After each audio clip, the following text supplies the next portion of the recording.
I oftentimes find myself looking for interesting, different kinds of gaming experiences rather than sticking with the more traditional styles that a lot of AAA games utilize. This routinely directs my attention onto the independent developer scene, which is probably as close to the Wild West of game development as anything out there.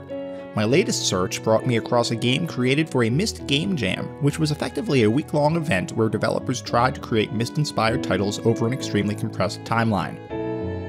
So, what kind of quality can you get in a week of development? Apparently, quite a bit.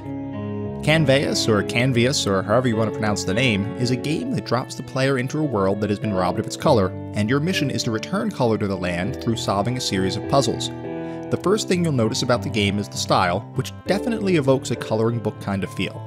You're not going to get photorealism in this game, but from my perspective that's not an issue at all, as the stylized visuals are oftentimes beautiful in their simplicity.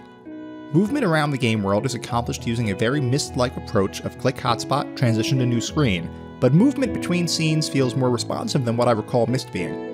Movement felt so fluid, in fact, even via a click-to-move interface, that my brain was often fooled into reaching for the keyboard to move using standard first-person controls.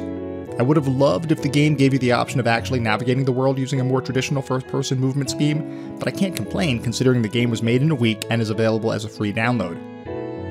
The game world itself is split into 7 sections, each representing a different color that needs to be restored to the world. Each section consists of a single puzzle that needs to be solved, and several contain clues that will eventually assist you with the final puzzle of the game.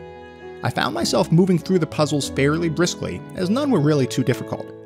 Definitely pay attention to your surroundings, as there were some clever environmental clues hidden about that made some puzzles easier to solve than others. If you find yourself stuck, the game does come with a hints file that you can refer to, though as with any puzzle game, I encourage you to try to solve the puzzles for yourself. Otherwise, you rob yourself of the sense of achievement that you might otherwise feel. Puzzle variety is pretty standard fare, with your typical maze, mirror laser redirection, and crystal alignment puzzles all on display here. I liked how some puzzles played into the other sections of the game world. I won't give any spoilers, but suffice it to say it makes sense to take some notes here and there, as you will end up using various snippets of information across different puzzle areas.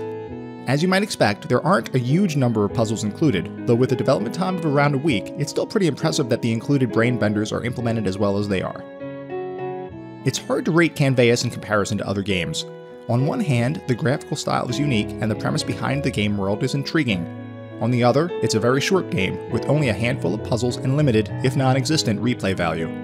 That said, the game was created in a freaking week, and it's totally free to anyone who wants to try it out. Surely that should count for something. The biggest endorsement I can give is that I'd totally be up for a more fully developed version of Canveus, should the developer decide to expand upon it further. I'd definitely pick up a copy if it ever became an actual, released game.